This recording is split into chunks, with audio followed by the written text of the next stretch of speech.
Bom, eu queria trazer aqui algumas informações que eu levantei sobre talvez o selo mais enigmático assim da indústria fonográfica inicial brasileira, que é o disco Faulhaber. É um selo muito raro. Se sabe que ele foi produzido pela Casa Faulhaber, que era da família que tinha esse nome, uma família de origem alemã. Eu levantei bastante informação sobre a história da família e tudo.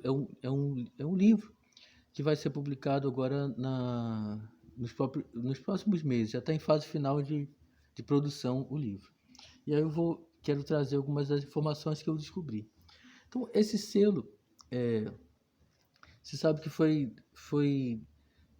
tem 60 e poucos fonogramas, provavelmente, que foram lançados, é o que se sabe, porque eles foram numerados, as gravações brasileiras, de 1 até provavelmente era sequencial a gravação, como sempre era, e o número mais baixo, mais alto conhecido é 66.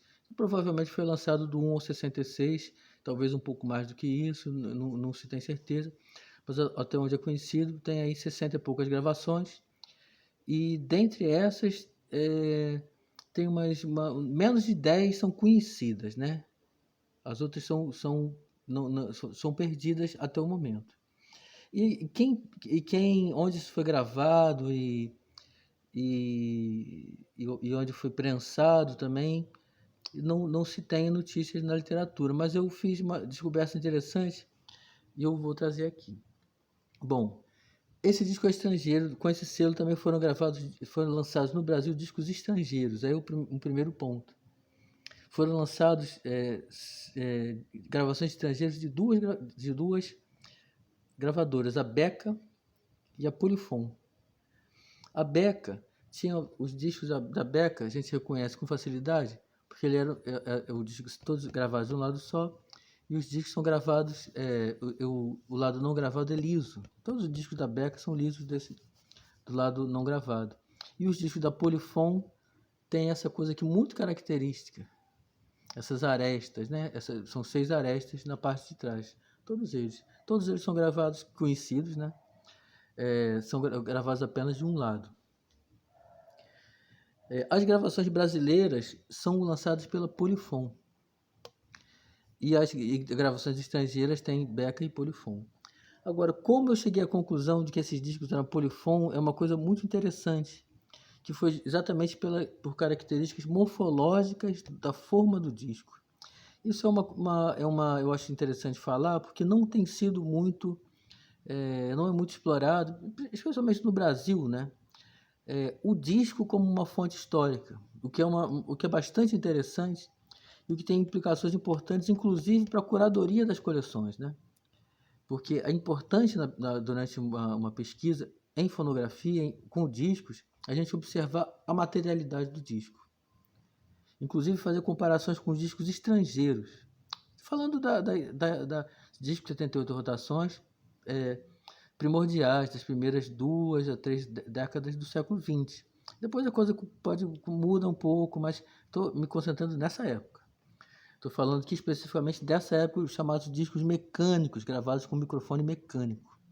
Antes do microfone elétrico, os discos primordiais, né? Então, eu demorei muito tempo comparando a forma desse disco, que é muito peculiar, com discos estrangeiros. Até que foi um amigo meu que me deu uma luz, porque ele achou a fotografia de um disco que teria isso aqui, essa estrutura atrás, as arestas. E era um disco feito pela Polyphon, de Leipzig, na Alemanha. Depois, comparando com vários discos da Polyphon, com selos diferentes da fábrica Polyphon, inclusive, tem estruturas na frente, esses sulcos de finalização do disco são muito característicos da forma dessa fábrica. Então, esse sulco bem largo aqui e debaixo do selo, isso aqui tem outras formas que tem isso também, tá? Mas os discos Polyphon costumam ter isso. E ainda tem essa estrutura aqui, também muito largo, esse sulco de finalização, mas dessa forma aqui, ó. Tem esse círculo bem largo aqui, né? Ou aresta, né? Interrompido, e passa aqui um sulco. isso aqui é uma arestazinha, né? Em anel, ela se interrompe e passa aqui o sulco, esse sulco guia de finalização, né? A agulha percorre o disco todo, os sulcos gravados, entra nessa guia aqui e fica circulando aqui, né? Quando acaba o disco. Isso é característica da Polyphon. Depois, olhando, que complementar a isso, né? Você olha os números de série, e nesse caso, essa empresa tem matriz também. Tem muita empresa, Beca, por exemplo, nessa época, que trabalhou no Brasil. A Beca trabalhou no Brasil, aliás, é uma coisa que não é muito falada, não é falada em nada na literatura, quer dizer, estou falando nesse trabalho. Mas a Beca não usava número de matriz, por exemplo. Muitas empresas não usavam número de matriz. A Polyphon, nessa época, usava o número de matriz e o número de série, né? Ou de catálogo, como preferir. Então, comparando os números de matriz e número de série, a gente vê que é compatível com as séries internacionais da Polyphon. Os discos Polyphon que eu encontrei, estrangeiros, lançados no Brasil em selo Faulhaber. Bom, então não tem muita dúvida, né? Porque isso aqui é muito característico. A estrutura da frente também ainda bate o número de série matriz.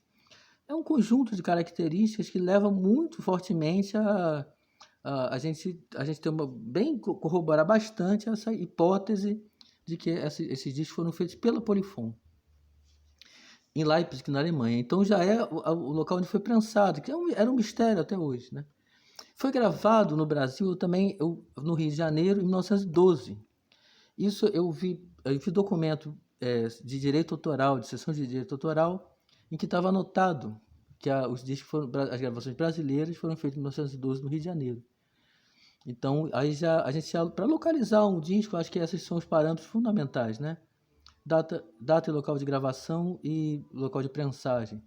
Então, provavelmente foi lançado em 12 ou 13, né, no Brasil, e gravado no Rio de Janeiro, em 1912. E a prensagem ou no final de 12 ou em 1913, por aí. As poucas gravações conhecidas. O técnico possivelmente é um alemão que se chama Wilhelm Hadert, que teve no Brasil essa época, desculpe se eu não pronunciei corretamente o nome, eu devia ter trazido escrito aqui também, mas ele ele teve no Brasil essa época e registrou saiu no jornal até, porque as coisas saíram no jornal naquela época, mas tem no primeiro livro do francês, em 1984, até ele menciona esse registro que esse técnico teria feito no Brasil em 1912, mesmo ano de lançamento dos discos. Era um técnico, ele veio pelo navio transatlântico Cap Finisterre, que era muito conhecido esse transatlântico, fazia Hamburgo, ele ia até Buenos Aires, passava pelo Rio de Janeiro, enfim, tinha essa rota, né? Sem entrar em muitos detalhes sobre isso, até porque eu não preciso se aprofundar nisso.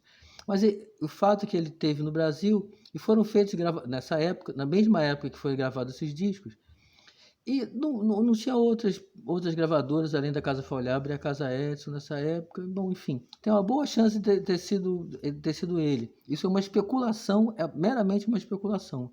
Mas há indícios de que pode ter sido ele, já que ele registrou música,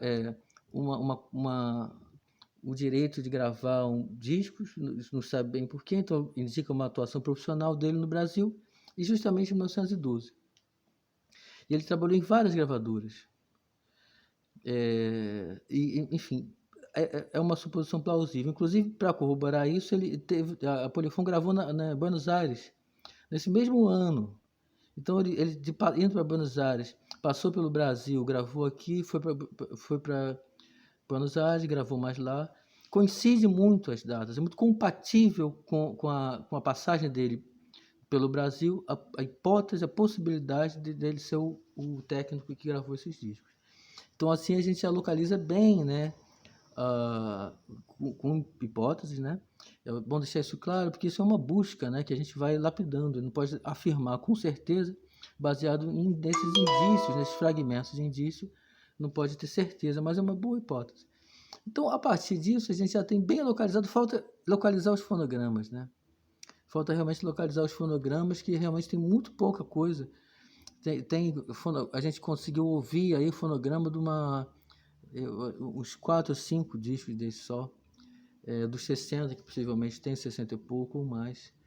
Mas esses são os discos Faulhaber, e eu queria ressaltar aqui, assim, como é interessante como o disco, a massa do disco, né? Observar o disco, o selo, é importante para identificar os discos desse período, né? É isso, gente.